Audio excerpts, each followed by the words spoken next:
আচ্ছা, তোমাদের মধ্যে অনেকেই আছো কি মুখের দুর্গন্ধ নিয়ে ভুগছো, এর জন্য কারোর সামনে ঠিকঠাক ভাবে কথা বলতে পারো না, আর যখনই কথা বলো মুখে হাত দিয়ে কথা বলো। এরকম যদি সমস্যা থাকে সত্যি সেটা খুবই সমস্যাকর।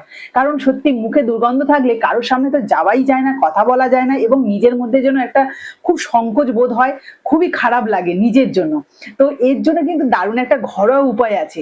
জানি এর জন্য ডাক্তাররা রয়েছে, কিন্তু ডাক্তারদের কাছে যাওয়ার আগে ঘরোয়া কিছু রেমেডি ব্যবহার করলে যদি সহজে ভালো থাকা যায়, তাহলে সেটা কেন আগে ব্যবহার করবো না, তাই না? প্রথমে বলি আমাদের মুখে যে দুর্গন্ধটা কেন হয়। এটার জন্য কিন্তু অনেক সময় দেখি দাঁতের মধ্যে যদি খাবার অনেকদিন ধরে জমে থাকে তখন কিন্তু সেই খাবারটা পচে গিয়ে দুর্গন্ধ বেরোয়। আবার অনেক সময় যাদের দাঁতে পোকা থাকে সেখান থেকেও কিন্তু দুর্গন্ধ বেরোয়। আবার জিভে যদি নোংরা থাকে সেটাও যদি পরিষ্কার করা না হয় তাহলে কিন্তু মুখে দুর্গন্ধ হয়।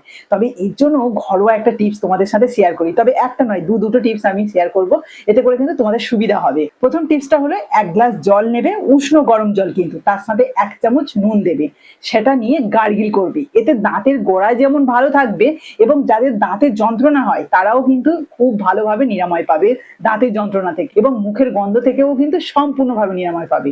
আর একটা তো দারুণ উপায় আছে, সেটার জন্য দরকার লবঙ্গ। আমি এখানে 2টো লবঙ্গ নিয়েছি। সারা দিনে এরকম 2টো লবঙ্গ থাকলেই কিন্তু মুখ একদম ফ্রেশ থাকবে, সবার সামনে কিন্তু মন খুলে কথা বলতে পারবে। সকালে একটা মুখে দিয়ে রাখবে, আর এটাকে কিন্তু সারা দিন ধরে, মানে এটা শুধু জাস্ট মুখের মধ্যেই রাখবে, শেষে হালকা একটুখানি চিবোতে থাকবে, আবার ওইভাবেই মুখেই থাকবে। এটা শেষ হয়ে গেল, বিকেলে আরো একটা নিয়ে নেবে, সেটাও কিন্তু সারাদিন ধরে এরকম মুখে রেখে দিলে মুখ পুরো ফ্রেশ থাকবে, কোনো রকম কিন্তু মুখ থেকে দুর্গন্ধ বেরোবে না। সহজ না উপায়টা? এটা কিন্তু যে কেউ করে নিতে পারে, খুব সহজ। তো আজকের এই ঘরোয়া টিপসটা তোমাদের কেমন লাগলো অবশ্যই কিন্তু কমেন্টে জানিও। আর যারা এরকম মুখের দুর্গন্ধ নিয়ে ভুগছে তাদেরকে অবশ্যই ভিডিওটাকে শেয়ার করে দিও। তো আজকের মতো টাটা।